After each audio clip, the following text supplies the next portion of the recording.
नमस्कार दोस्तों, स्वागत है अपना channel self study for you में। और आज हम डिस्कस करने वाले हैं आपके सामने क्लास 11th एंड 12th का सेट थ्योरी। और इसमें हम समझेंगे क्या रिप्रेजेंटेशन ऑफ सेट के बारे में।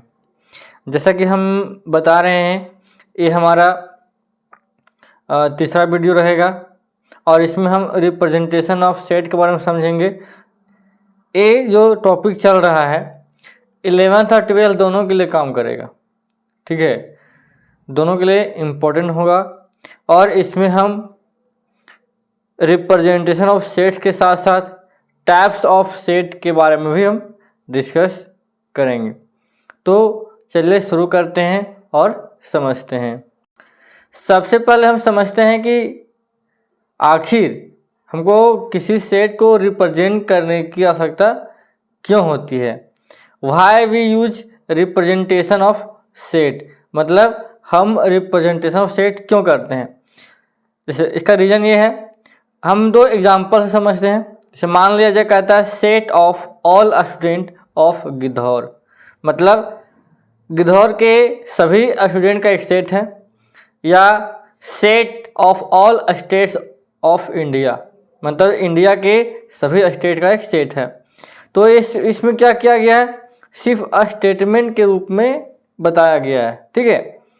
तो इसका मतलब ये हुआ कि the element of given above to set can not be written in the bracket. मतलब ये जो दोनों एग्जाम्पल हमने लिया है, एग्जाम्पल क्या है, इसको ब्रैकेट में नहीं लिखा गया है, ठीक है, विथ सेपरेटिंग कॉमा, इसको कॉमा के रूप में हम नहीं लिख रहे हैं, ठीक है। So this type of set can be written with a certain property with statement. मतलब इसको सेट के रूप में लिख सकते हैं किसके आधार पर, इसका एक सर्टेन प्रॉपर्टी है। मतलब किसी भी सेट को एक निश्चित नियम के आधार पर उसको व्यक्त कर सकते हैं और उसको व्यक्त करना ही, ठीक है, सेट होता है। लेकिन जो स्टेटमेंट हमने यहाँ पर लिया है उसका कोई सर्टेन प्रॉपर्टी नहीं है, ठीक है। इसीलिए इसको हम, मतलब इस प्रकार के स्टेटमेंट को एक सर्टेन प्रॉपर्टी के आधार पर व्यक्त करने के लिए ही हम रिप्रेजेंटेशन ऑफ सेट का उपयोग करते हैं, ठीक है। आगे है types of representation of set. तो टाइप्स में क्या होता है, हमको दो तरह के सेट के बारे में पढ़ना होता है। पहला होता है टेबुलर फॉर्म, या इसको हम रोस्टर फॉर्म भी कहते हैं, और दूसरा होता है सेट बिल्डर फॉर्म, ठीक है। Roster form, set builder form, कहीं कहीं टेबुलर फॉर्म में लिखा रहता है। दो तरह के सेट के बारे में हमको पढ़ना होता है, ठीक है। अब हम समझते हैं कि टेबुलर फॉर्म किसको कहते हैं। कहता है a set in which all the element are listed using comma with bracket. मतलब यदि हम किसी सेट को ब्रैकेट में लिखेंगे, किस में लिखेंगे, इस ब्रैकेट के अंदर लिखेंगे, लेकिन यूजिंग कॉमा देकर, कॉमा के साथ यदि लिखेंगे तो उसको क्या बोलेंगे, set builder form, sorry tabular form बोलेंगे। जैसे मान लीजिए एक सेट हमारे पास है ए, तो इसमें जो एलिमेंट हैं, सारे एलिमेंट के बीच में क्या है, कॉमा लगाया गया है, कॉमा लगाया गया है ना। तो कॉमा लगा के लिखेंगे, सेट के एलिमेंट को कॉमा के साथ लिखेंगे, वो क्या कहलाएगा, टेबुलर फॉर्म। आया बात समझ में। मतलब कोई सेट रहेगा, उस सेट के एलिमेंट को कॉमा के साथ लिखेंगे, क्या बोलेंगे, उसको टेबुलर फॉर्म बोलेंगे। आगे है दूसरा सेट बिल्डर फॉर्म। कहता है a set in which element can not be written by separating commas but it can be written by usual statement with certain property. मतलब कोई सेट दिया रहेगा, उस सेट के एलिमेंट को हम सर्टेन प्रॉपर्टी में नहीं लिख सकते हैं, लेकिन उसको एक सर्टेन प्रॉपर्टी के आधार पर एक स्टेटमेंट में ही लिख देंगे, हम लंबा नहीं लिखेंगे, सिर्फ एक सर्टेन प्रॉपर्टी के आधार पर लिख देंगे, एक सर्टेन प्रॉपर्टी का स्टेटमेंट बना देंगे, वही क्या कहलाएगा, सेट बिल्डर फॉर्म। जैसे एग्जांपल देखिए, एक सेट दिया हुआ, इस सेट में 5 एलिमेंट है ए ई आई ओ यू, तो हमको इसको ना लिख के हमने क्या लिखा है, ए बराबर x such that x is represented for vowel in English alphabet. मतलब एक्स क्या है, हम इसको इस प्रकार के ना लिख के हमने कहा कि एक स्टेटमेंट लिख दिया है कि एक्स सच दैट एक्स क्या है, एक्स रिप्रेजेंट कर रहा है for vowel in English alphabet. English के में जो वोवेल है उन सारे वोवेल को कौन एक्सप्रेस कर रहा है, एक्स। बस खत्म, ये हो गया क्या, ये हमारा हो गया क्या, सेट बिल्डर फॉर्म। यहाँ पर देखो एक बी है सेट 1 2 3 4 5, तो हमने क्या लिखा, x such that x belong to N, सारे क्या है, नेचुरल नंबर है, हमने फर्स्ट लेक्चर में बताया है। एक्स बिलोंग टू एन इसका मतलब बताया है, तो एक्स क्या है, सारा एन है, बट क्या है, एक्स लेस देन और इक्वल टू 6 है। यहाँ पे ओनली लेस देन होगा, ठीक है, ओनली लेस देन, क्योंकि इसमें 6 शामिल नहीं। बात समझ में आया, तो ये तुम्हारा हो जाएगा क्या, सेट बिल्डर फॉर्म, कि हम किसी सेट के को कॉमा के रूप में ना लिखकर एक स्टेटमेंट में ही लिख देंगे सर्टेन प्रॉपर्टी के आधार पर, तो क्या कहलाएगा, सेट बिल्डर फॉर्म कहलाएगा। ओके, अब हम समझते हैं टाइप्स ऑफ सेट के बारे में, कितने तरह के टाइप होते हैं।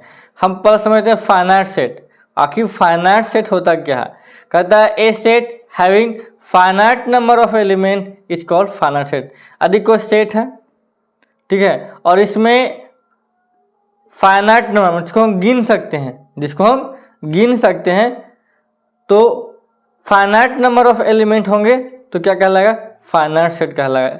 Finite means certain number of element that can be counted. मतलब फाइनाइट का मतलब हो गया कि एक सर्टेन एलिमेंट जिसको हम गिन सकते हैं, काउंट कर सकते हैं, वो क्या कहलाएगा, फाइनाइट सेट कहलाएगा। जैसे यहाँ पे देखो एक सेट ए है, इसमें 5 एलिमेंट है, गिन सकते हैं, इसमें कोई दिक्कत नहीं, गिनने में कोई तकलीफ नहीं हुआ। इसमें 5 एलिमेंट है, इसमें भी कितना 5 एलिमेंट है, इसमें 6 एलिमेंट है, आराम से गिन सकते हैं।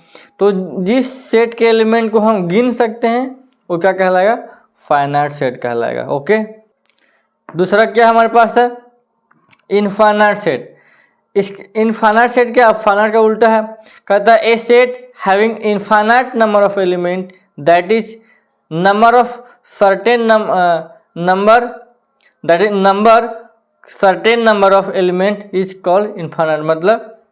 मतलब no certain number of element, मतलब जिसको हम गिन नहीं सकते हैं, जो इनफाइनाइट होता है, जिसके बारे में हम मतलब जिसको हम गिन ही नहीं सकते हैं। सिंपल भाषा में समझो कि एक सेट होगा और उसके एलिमेंट को हम यदि हम नहीं गिन पा रहे हैं तो वह इनफाइनाइट हो जाए। जैसे मान लीजिए ए सेट ऑफ नेचुरल नंबर, तो हमने क्या किया, 1 2 3 लिखा, हमने 3 डॉट लगा दिया। 3 डॉट का माना इनफाइनाइट, मतलब ये कहाँ तक जाएगा, इनफाइनाइट तक जाएगा, मतलब इसको गिनती हम नहीं कर सकते हैं कहाँ तक जाएगा।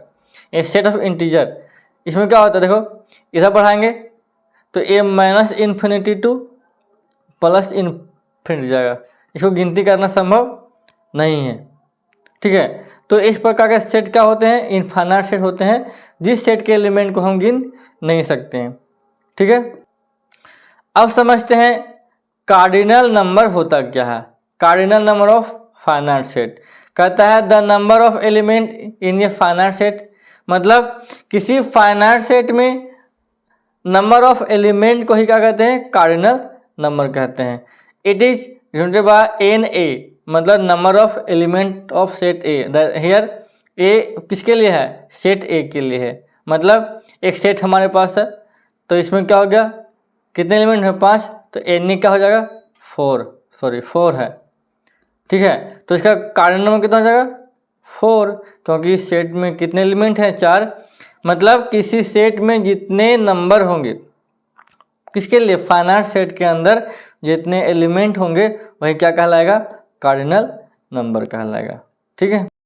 आगे है इक्विवेलेंट सेट क्या होता है, कहता है 2 फाइनाइट सेट दो फाइनाइट सेट ए और B, said to be equivalent set, इसको हम ए और बी को इक्विवेलेंट कहेंगे if they have same cardinal number. मतलब दोनों सेट, यदि हमारे पास सेट ए और बी है और दोनों के पास सेम कार्डिनल नंबर होगा, ठीक है, मतलब एन ए बराबर एन बी होगा, दोनों में सेम नंबर ऑफ एलिमेंट होंगे, तो क्या कहलाएगा, इक्विवेलेंट सेट। मतलब if A and B are two set, दो सेट हैं, तो ए बराबर हमारे पास कितना है, 5 एलिमेंट, इसमें कितना है, 5 एलिमेंट, दोनों अलग अलग है, बट इसमें कितना है, इसमें एन ए बराबर 5 और इसमें भी कितना है, एन बी बराबर 5 है।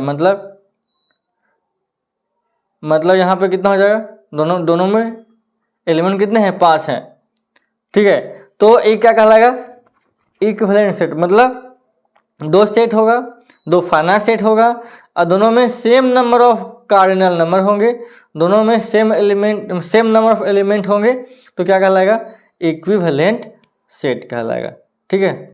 अब देखो इक्वल सेट क्या होता है, कहता है टू सेट ए और B are said to be equal set if each element of set A is an element of B. मतलब सेट ए का जो एलिमेंट होगा सेम एलिमेंट किसमें होगा, बी में होगा, ईच एलिमेंट ऑफ बी और is an element of set ए। मतलब ए का एलिमेंट बी में या बी का एलिमेंट ए में होगा, देन क्या करेंगे, A and B are called equal set. मतलब मान लीजिए एक सेट हमारा है ए और एक सेट है बी, दोनों में सेम एलिमेंट होंगे, क्या होंगे, सेम एलिमेंट होंगे, तो क्या कहलाएगा, इक्वल सेट। मतलब two sets A and B are called equal sets if they have exactly same element but order of set इमरेज। मतलब ऑर्डर से कोई मतलब नहीं है, आगे पीछे ऑर्डर हो सकता है, but same number of element होंगे, तो सेम एलिमेंट होंगे, नंबर नहीं, सेम एलिमेंट होंगे दोनों में, तो इक्वल सेट होगा। Equal set are equivalent set. Equal set को हम इक्विवेलेंट सेट कह सकते हैं, बट इक्विवेलेंट सेट को हम इक्वल सेट कह सकते हैं और नहीं भी कह सकते हैं। जैसे हमारा एक सेट है ए और एक सेट है यहाँ पे, दोनों में क्या, देखो तो सेम नंबर, यहाँ भी एक है, यहाँ भी एक है, यहाँ 2 है, यहाँ भी 2 है, यहाँ भी यहाँ 3 है, यहाँ पे 3, यहाँ पे 4 है, 4 है, 5 है, 5 है, दोनों में क्या है, सेम एलिमेंट है, ऑर्डर आगे पीछे है, कोई दिक्कत नहीं है, तो ये क्या कहलाएगा, इक्वल सेट कहलाएगा। मतलब hence A and B are equal set, कोई दिक्कत, इक्वल सेट होगा। और कार्डिनल नंबर सेम है, मतलब ये इक्विवेलेंट सेट है। लेकिन इक्विवेलेंट सेट को हम क्या कह सकते हैं,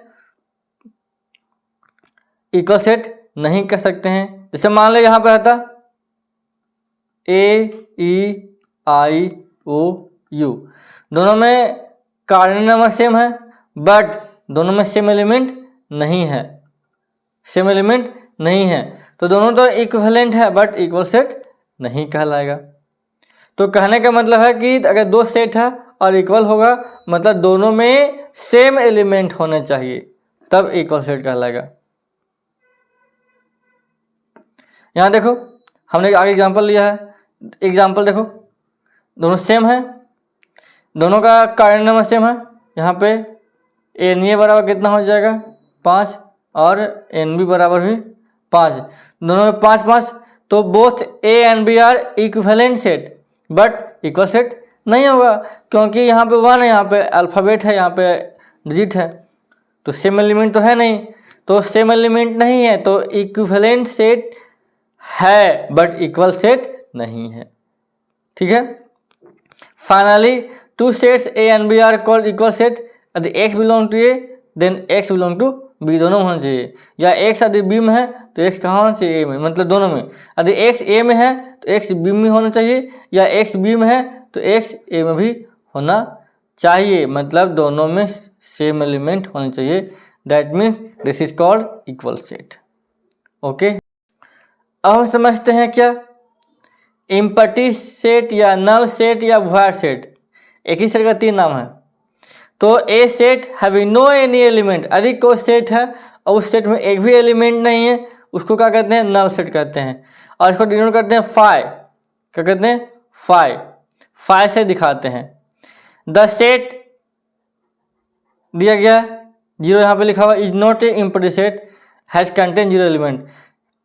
इसमें इस सेट के अंदर एक जीरो शामिल हो गया, जिसको हम एम्प्टी सेट नहीं कहेंगे। एम्प्टी सेट का मतलब एक भी एलिमेंट शामिल नहीं होना चाहिए। A set of even number that not divisible by 2। अब हमको बोल रहा है कि एक सेट लो, एक सेट बताना है, इवन नंबर का सेट है जो डिविजिबल बाय 2 नहीं होना चाहिए। ऐसा हो सकता है? नहीं, क्योंकि सारे even number, all even number divisible by 2 होते हैं। अब बोल रहा है कि ऐसा सेट बताओ कि 2 से डिविजिबल नहीं होगा, हो ही नहीं सकता है। तो इसमें कितने होंगे, 5। क्या रहा है कि इवन नंबर का सेट बनाना है जो 2 से डिवाइड नहीं होना है। पॉसिबल है? नहीं पॉसिबल, मतलब 5 मिलेगा हमको। कहता है सेट ऑफ इमॉर्टल मैन, मतलब इमॉर्टल जो मरने वाले व्यक्ति नहीं, उनका सेट बनाना हो सकता है। जो पैदा लिया है वो मरेगा, जो पैदा लिया है वो मरेगा। तो ऐसा संभव है? ऐसा सेट बन सकता है? नहीं बन सकता है। इसका मतलब 5 खाली है, मतलब सारे आदमी मरणशील हैं। यहाँ बोलता है इमॉर्टल आदमी, है कि नहीं। आगे है सिंगलटन सेट। कहता है a set having single element, कोई सेट है, उस सेट में सिर्फ एक ही एलिमेंट होगा, मात्र एक एलिमेंट, तो क्या कहलाएगा, सिंगलटन सेट। और इसको हम ब्रैकेट में लिखेंगे, जैसे a set of present prime minister of India. एक सेट बताना है जिसमें प्राइम मिनिस्टर के सेट बनाना है, तो एक ही प्राइम मिनिस्टर होगा, तो ये सिंगलटन सेट होगा। ये भी क्या होगा, एक सेट है, इसमें 5 है, एक एलिमेंट है 5, सिंगलटन सेट है। एक एलिमेंट है, एक सेट बना है, इसमें एक एलिमेंट 2 है, तो एक सेट रहेगा और उसमें अगर एक एलिमेंट होगा, मात्र एक एलिमेंट, तो क्या कहलाएगा, सिंगलटन सेट कहलाएगा। सिंगलटन माने सिंगल एलिमेंट। आगे है पेयर सेट। पेयर सेट माने पेयर में जोड़ा होता है। कहता है ए सेट हैविंग 2 एलिमेंट, यदि कोई सेट है और उस सेट में 2 एलिमेंट है, कितने एलिमेंट, 2 एलिमेंट होंगे, तो क्या कहलाएगा, पेयर सेट कहलाएगा। जैसे एक सेट दिया हुआ, इसमें 2 एलिमेंट है, 2 और 3, एक सेट है, 2 एलिमेंट है, तो ऐसा सेट जिसमें 2 एलिमेंट होंगे पेयर सेट कहलाएगा। और ये आज का लास्ट टॉपिक है सेट ऑफ सेट। कहता है ए सेट एस, एक सेट एस है, having all its element has set, मतलब सभी एलिमेंट क्या होंगे, उसके सेट होंगे, is called set of set. मतलब सेट में सेट, एक सेट है उसके अंदर सेट, तो क्या कहता है a set S having all its element as set, उसके जितने सारे एलिमेंट हैं सारे क्या होंगे, सेट होंगे, is called set of set, या फैमिली ऑफ सेट कहेंगे, या क्लास ऑफ सेट कहेंगे। इसे एक सेट है यहाँ पे एलिमेंट, ये singleton set having null set 5 element, मतलब एक सेट दिया गया है, एक सेट है और इसके अंदर 5 है, तो 5 ही एक अपने आप में एक सेट है, इसको बोलते हैं एम्प्टी सेट। तो इस सेट के अंदर भी एक सेट है कि नहीं, 5 ही क्या है, एक सेट है, इसको एम्प्टी सेट बोलते हैं। तो सेट के अंदर में सेट है, तो ये हो गया सेट ऑफ सेट। एक सेट दिया गया देखो, और इसके अंदर देखो, इसके अंदर में एक सेट बनाया गया है, एक सेट बनाया गया है कि नहीं। तो मतलब सेट के अंदर में सेट है, तो क्या कहलाएगा, सेट ऑफ सेट। लेकिन यहाँ देखो ये सेट है, लेकिन एक फालतू एक एलिमेंट आ गया, तो ये सेट ऑफ सेट नहीं कहलाएगा, क्योंकि ये सेट नहीं कहलाएगा। ये दोनों सेट है लेकिन ये सेट नहीं है, is not a set of set. क्या कि सेट है और सेट के अंदर में सेट रहेगा, तो क्या कहलाएगा, set of set. I hope कोई दिक्कत। और अगले वीडियो में हम डिस्कस करेंगे सबसेट के बारे में, ठीक है, सबसेट के बारे में, उसके प्रॉपर्टी के बारे में, प्रॉपर सबसेट और सुपर सेट के बारे में। तो अगले वीडियो में देखेंगे। और ये वीडियो यदि अच्छा लगा तो लाइक और सब्सक्राइब और शेयर जरूर कीजिएगा, और फिर मिलेंगे अगले वीडियो में नए टॉपिक के साथ। तब तक के लिए धन्यवाद। जय हिंद।